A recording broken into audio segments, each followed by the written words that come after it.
อายเห็นแล้วตกใจภาวะคิดทอดสัญญาว่าไว้ปีกายเห็นข่าวออกพวงคือมันทวงสัญญาว่าไว้ใกล้ออ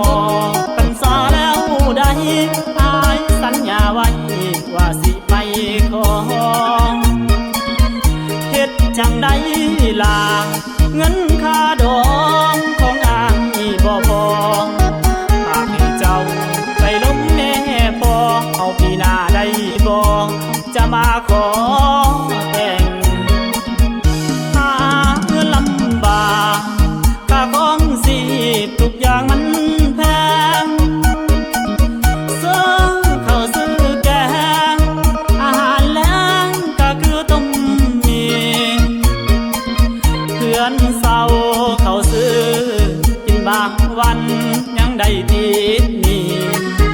เห็นใจอายแน่คนดีสัญญาที่มีบ่ลืมดอกนาขอเลื่อนสัญญาอีก1 พรรษาให้บ่น้องลาแล้วเฮามาเข้าวิวาห์หลังออกพรรษาปีหน้าอีกคนอายบ่ได้เปลี่ยน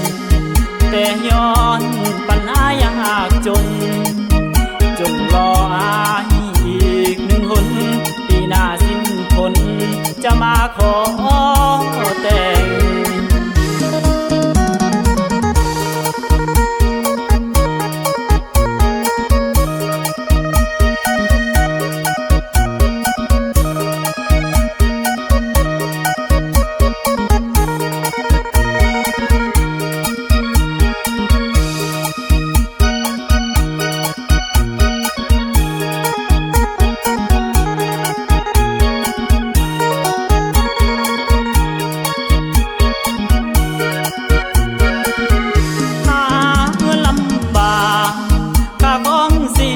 ทุกอย่างมัน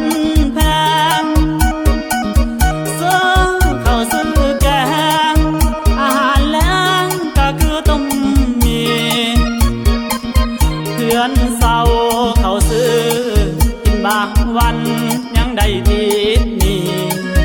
เห็นใจอายแน่คนดีสัญญาที่มีบ่ลืมดอกนาขอเลื่อนสัญญาอีก1 พรรษาได้บ่น้องลาแล้วเฮามาเข้าวิวาห์หลังออกพรรษาปีหน้าอีกคนอายบ่ได้เปลี่ยนแต่ย้อนปัญหายากจนรออายอีก1 หนปีหน้าสิ้นคนจะมาขอ